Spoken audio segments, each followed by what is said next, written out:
when I started writing and I was building the character, they were in my mind.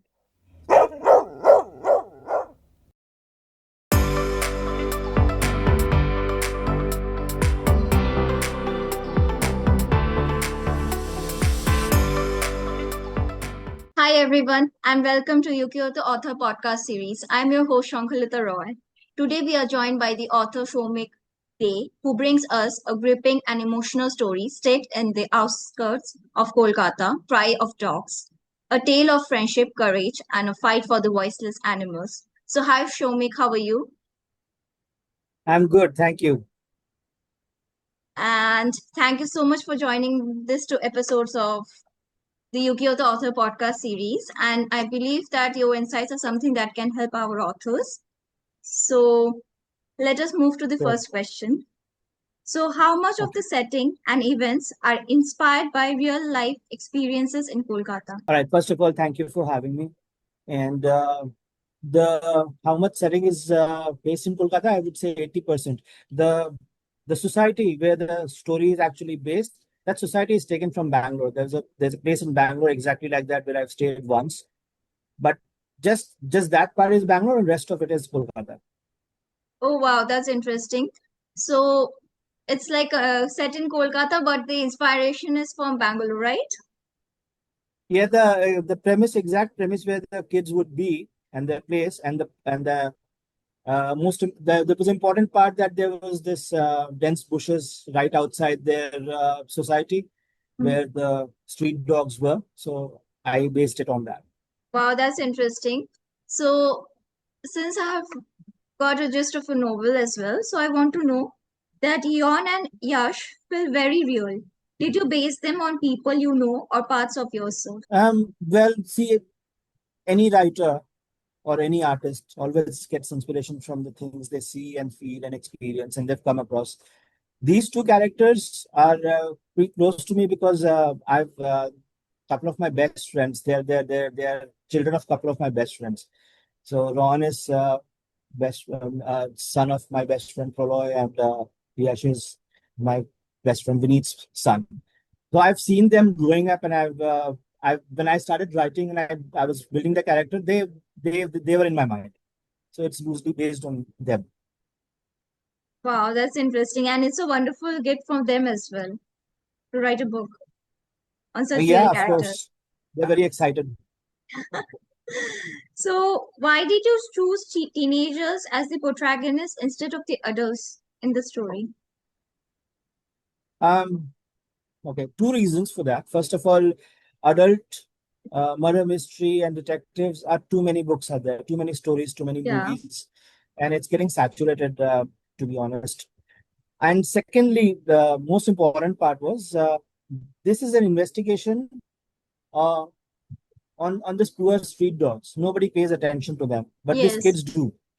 You usually would go and see in the societies and everywhere they are playing with them or either feeding them or something like that. So it was very obvious that something like that happened and no adult with their busy lives would pay attention to that. But these kids, especially when they were just come out of COVID and everything is enclosed and they're entrapped in a place. So, curiosity and boredom leads to innovation. Yes, I absolutely agree with you. So, can you tell me briefly about the story to the audience so that they can relate to what you have exactly written? Right. So this is a story about a society where these kids are their neighbors, they're part of the society. They play around their friends and all that. One day they discover that a street dog's dead body, and they think they realize that it's not a natural death. It's not. It's the death is not because of natural causes, and they try to tell others, but nobody obviously pays attention. So they start their own investigation, and once they start the investigation, one thing leads to another, and things starts coming out, and a lot of truth about their lives and around them comes out, and so that's it. Oh, Rest you wow. when you read, you'll know. That's really interesting. So, what do you think is the toughest part of writing this book? The toughest part of writing this book, first part was taking out time from the busy schedule of work. I work in IT department, IT company. So you know how it is, Yeah. 9 to 9. And then I stay, I'm not married, I stay alone and I have a dog. So taking care of the house, the dog, the food, the work, and then finding time in between, writing 1 page a day whenever you get time. That was tough. Second tough part was making the narrative not very preachy. When you're writing about a cause, when you're writing about something specifically about voiceless animals, cruelty against them, you don't want to get preachy. You want to be engaging, entertaining, but also put across the message. So that was the difficult part. I had to edit a lot to get it there. I understand because I also love animals and face similar kinds of problems while writing about them. Right. So, in today's world, can you tell me why did you use AI to write the stories anyhow? And what's your I opinion did. on AI for being used for creative work? Right. So it's a very common thing these days, but we are old school. And we are Mhm. from old generation. We like reading our books in our hands. You can see behind me. I love that. I love writing with my own innovation. I do not use AI to write anything because uh, the kind of creativity or kind of feelings that a human can get out of writing by themselves, AI cannot. They can write well. They have progressed a lot. They can write well, but they can't get that they can't touch your soul at the end of the day. And I Yes, wanted to touch the soul of people. Second part of the question: should people use AI? AI. See, it's my opinion. Okay, I'm not giving you the ultimate truth, but or the what I'm saying is not the matter of fact. It's my opinion that AI should be used as a tool. So if you are writing something, you write by your own, and if you need something like a line editing, in the sense grammatical correction, you may use AI tools for that. But some people do use AI to write their stories and books. Who am I to judge? I'm not going to yeah. do that. I'm still not there. I still have a lot of stories in me that I can do it myself. But it is undoubtedly true that AI cannot replace human at all. The Not sensitivity yet, that, but you never know. When you never know in future, because the way they are progressing, you never know. But I'll never say nothing that is impossible. That is foolish to say. But right now, yes, right now there's no such AI that can write a beautiful poetry or a soul touching story, or touch the human emotions in that way that a human can do. okay.